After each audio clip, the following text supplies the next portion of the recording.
Assalamualaikum warahmatullahi wabarakatuh. Di video ini saya akan menjelaskan materi tentang demosi dalam manajemen sumber daya manusia. Sebelum masuk ke materi, izinkan saya memperkenalkan diri. Nama saya Ahmad Ainan Naim, Prodi Manajemen Pendidikan Islam dari Fakultas Tarbiyah dan Ilmu Keguruan IAIN Loksmawe.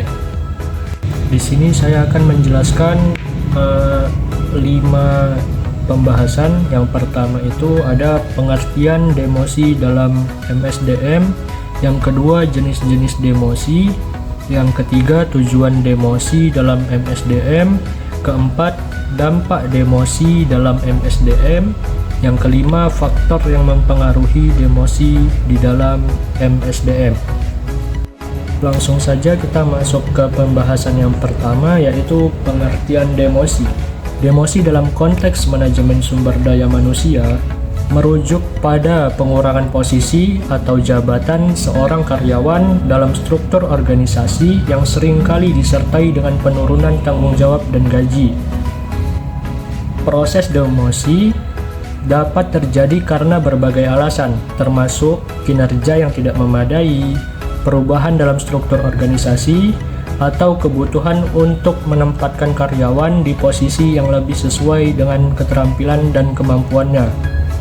Dalam hal ini, demosi bukan hanya sekedar penurunan jabatan, tetapi juga merupakan bagian dari strategi manajemen sumber daya manusia yang lebih luas untuk memastikan bahwa sumber daya manusia dikelola secara efektif dan efisien. Demosi dapat memiliki dampak signifikan terhadap karyawan dan organisasi. Dari sisi karyawan, demosi dapat mempengaruhi motivasi dan kepuasan kerja. Karyawan yang mengalami demosi mungkin merasa kehilangan status dan pengakuan, yang dapat mengakibatkan penurunan semangat kerja dan produktivitas. Sebaliknya, jika demosi dilakukan dengan cara yang tepat dan dalam konteks yang jelas, dapat memberikan kesempatan bagi karyawan untuk belajar dan berkembang dalam peran yang lebih sesuai dengan kemampuan mereka. Oleh karena itu, penting bagi manajemen untuk mengkomunikasikan alasan di balik demosi dan memberikan dukungan yang diperlukan agar karyawan dapat beradaptasi dengan mengubah perubahan tersebut. Dalam praktiknya, demosi harus dilakukan dengan mempertimbangkan berbagai faktor, termasuk budaya organisasi dan dampaknya terhadap tim secara keseluruhan. Selanjutnya, kita masuk ke pembahasan yang kedua, yaitu jenis-jenis demosi. Yang pertama ada demosi kinerja. Terjadi ketika seorang karyawan tidak mampu memenuhi target atau standar kerja yang telah diterapkan. Dalam konteks ini, demosi berfungsi sebagai langkah untuk menyesuaikan posisi karyawan dengan kemampuan dan kinerjanya. Misalnya, seorang manajer yang tidak dapat mencapai hasil yang diharapkan mungkin akan diturunkan menjadi asisten proyek. Yang kedua, ada demosi disipliner. Diterapkan sebagai bentuk hukuman terhadap karyawan yang melanggar aturan, etika, atau nilai-nilai organisasi. Contohnya, seorang supervisor yang terbukti melanggar kode etik dapat diturunkan menjadi staf biasa. Yang ketiga ada demosi struktural. Terjadi akibat perubahan dalam organisasi seperti restrukturisasi atau penghapusan jabatan tertentu. Dalam hal ini, demosi bukanlah hasil dari kinerja individu, tetapi lebih kepada kebutuhan organisasi untuk beradaptasi dengan perubahan lingkungan. Misalnya, pengurangan posisi manajer regional akibat pengurangan struktur organisasi. Yang keempat ada demosi relasional. Demosi relasional ialah demosi yang terjadi atas permintaan karyawan sendiri, biasanya karena alasan pribadi seperti kesehatan atau beban kerja yang terlalu berat. Dalam situasi ini, seorang kepala divisi mungkin meminta untuk ditugaskan di posisi yang lebih rendah untuk menjaga kesehatannya. Demosi ini menunjukkan bahwa manajemen harus sensitif terhadap kebutuhan individu karyawan dan berusaha untuk menciptakan lingkungan kerja yang mendukung.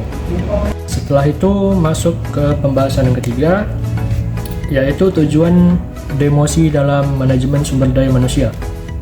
Yang pertama itu ada meningkatkan efisiensi organisasi. Salah satu tujuan utama dari demosi ialah untuk menempatkan karyawan pada posisi yang lebih sesuai dengan kompetensi mereka. Dengan melakukan demosi ini, organisasi dapat memastikan bahwa setiap karyawan berada di posisi yang paling sesuai dengan kemampuan dan keterampilan yang dimiliki. Hal ini berpotensi meningkatkan produktivitas dan efisiensi kerja secara keseluruhan. Yang kedua ada memberikan tindakan korektif. Demosi juga berfungsi sebagai tindakan korektif bagi karyawan yang tidak memenuhi standar kinerja yang diharapkan.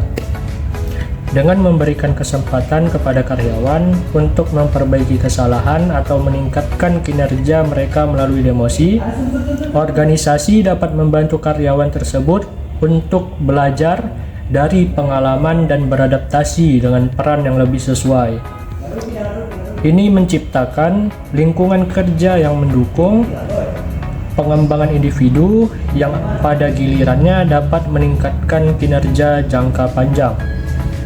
Yang ketiga, menegakkan disiplin.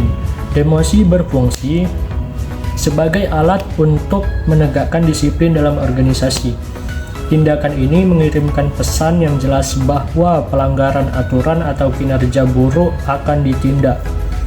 Dengan demikian, demosi dapat berfungsi sebagai pendorong bagi karyawan untuk mematuhi standar yang ditetapkan dan menjaga etika kerja yang baik. Yang keempat ada mengakomodasi restrukturisasi. Dalam konteks ini, restrukturisasi organisasi, demosi seringkali diperlukan untuk mengelola perubahan yang terjadi. Ketika organisasi mengalami perubahan dalam struktur atau strategi, demosi dapat membantu menyesuaikan jabatan dan tanggung jawab karyawan dengan kebutuhan baru organisasi. Hal ini penting untuk menjaga kelangsungan operasional dan memastikan bahwa organisasi dapat beradaptasi dengan cepat terhadap perubahan yang ada di pasar. Yang kelima ada mendukung karyawan. Demosi juga dapat berfungsi untuk mendukung karyawan yang memerlukan pengurangan tanggung jawab karena alasan pribadi seperti kesehatan atau beban kerja yang berlebihan. Dalam situasi ini, demosi dapat menjadi solusi yang baik untuk membantu karyawan tetap terlibat dalam organisasi tanpa merasa terbebani. Dan selanjutnya kita masuk ke pembahasan yang keempat, yaitu dampak demosi. Dampak ini ada positif dan negatif. Yang pertama kita bahas yaitu dampak positif. Yang pertama ada peningkatan kompetensi. Demosi memberikan kesempatan bagi karyawan untuk belajar dan memperbaiki diri. Ketika seorang karyawan ditempatkan pada posisi yang lebih sesuai dengan keterampilannya, mereka memiliki peluang untuk mengembangkan kompetensi yang lebih baik. Hal ini dapat meningkatkan kinerja individu dan tim secara keseluruhan. Adapun dampak positif yang kedua yaitu efisiensi operasional. Dengan menempatkan karyawan pada posisi yang lebih sesuai, demosi dapat mengurangi kesalahan yang disebabkan oleh ketidaksesuaian antara keterampilan karyawan dan tanggung jawab yang diemban. Yang ketiga yaitu ada penegakan kedisiplinan. Demosi juga berfungsi untuk menegakkan kedisiplinan dalam organisasi. Tindakan ini mengirimkan pesan bahwa pelanggaran aturan atau kinerja buruk akan ditindak, yang membantu menciptakan budaya kerja yang patuh terhadap aturan dan norma yang berlaku. Setelah membahas dampak positif tadi, sekarang kita masuk ke dampak negatif. Yang pertama itu ada motivasi menurun. Salah satu dampak negatif dari demosi ialah penurunan motivasi kerja. Karyawan yang mengalami demosi mungkin merasa kehilangan semangat dan kepercayaan diri yang dapat mempengaruhi kinerja mereka secara keseluruhan. Yang kedua, penurunan loyalitas. Jika demosi tidak dikelola dengan baik, hal ini dapat menyebabkan penurunan loyalitas karyawan terhadap organisasi. Karyawan yang merasa diperlakukan tidak adil atau tidak dihargai mungkin akan mengurangi komitmen mereka terhadap perusahaan. Yang ketiga, ada stigma sosial.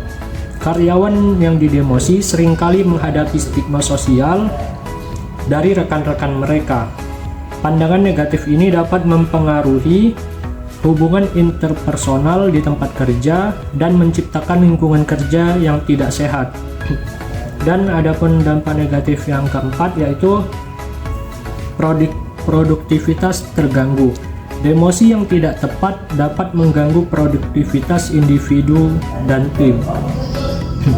Ketidakpastian dan ketidakpuasan yang dihasilkan dari demosi dapat menyebabkan penurunan kinerja secara keseluruhan, baik untuk individu yang didemosi maupun untuk tim yang mereka ikuti. Sekarang kita masuk ke pembahasan yang terakhir, yang kelima, yaitu faktor yang mempengaruhi demosi dalam manajemen sumber daya manusia. Yang pertama itu ada ketidakmampuan untuk mencapai target. Ketidakmampuan seorang karyawan untuk mencapai target atau hasil kerja yang diharapkan dapat disebabkan oleh berbagai faktor, termasuk kurangnya keterampilan atau pelatihan yang memadai. Hal ini dapat mengakibatkan penurunan kinerja individu dan berdampak negatif pada produktivitas tim secara keseluruhan. Yang kedua ada kepatuhan terhadap aturan. Pelanggaran terhadap aturan, kebijakan, atau norma organisasi dapat mempengaruhi kinerja individu. Karyawan yang tidak mematuhi aturan dapat menghadapi sanksi, termasuk demosi atau pemecatan, yang dapat menurunkan motivasi dan loyalitas mereka terhadap organisasi. Yang ketiga ada restrukturisasi organisasi. Perubahan dalam struktur atau strategi organisasi seringkali memerlukan pengurangan atau penyesuaian posisi karyawan. Restrukturisasi dapat menyebabkan ketidakpastian dan stres di kalangan karyawan yang dapat mempengaruhi kinerja mereka. Dalam situasi ini, penting bagi manajemen untuk memberikan dukungan dan komunikasi yang jelas kepada karyawan untuk membantu mereka beradaptasi dengan perubahan. Yang keempat, kompetensi profesional. Ketidaksesuaian antara keterampilan karyawan dan persyaratan pekerjaan dapat mengakibatkan penurunan kinerja. Karyawan yang tidak memiliki keterampilan yang diperlukan untuk posisi mereka mungkin mengalami kesulitan dalam memenuhi ekspektasi. Oleh karena itu, penting bagi organisasi untuk melakukan penilaian keterampilan secara berkala dan menyediakan pelatihan yang sesuai untuk meningkatkan kompetensi karyawan. Yang kelima ada kondisi pribadi karyawan.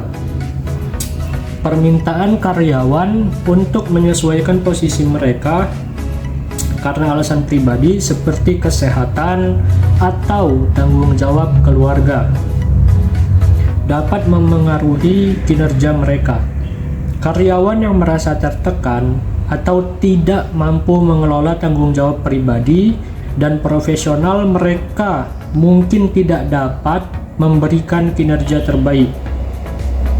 Organisasi yang responsif terhadap kebutuhan pribadi karyawan dapat membantu meningkatkan kesejahteraan dan kinerja mereka. Yang keenam, ada faktor eksternal. Faktor eksternal seperti krisis ekonomi atau perubahan pasar juga dapat berdampak pada kinerja individu. Dalam situasi ekonomi yang sulit, organisasi mungkin perlu melakukan pengurangan jabatan atau perubahan tanggung jawab yang dapat menyebabkan ketidakpastian dan stres di kalangan karyawan. Mungkin ini saja yang dapat saya jelaskan untuk pembahasan yang berjudul demosi dalam manajemen sumber daya manusia. Apabila terdapat kekurangan, saya mohon maaf. Terima kasih sudah menonton videonya. Saya akhiri. Assalamualaikum warahmatullahi wabarakatuh.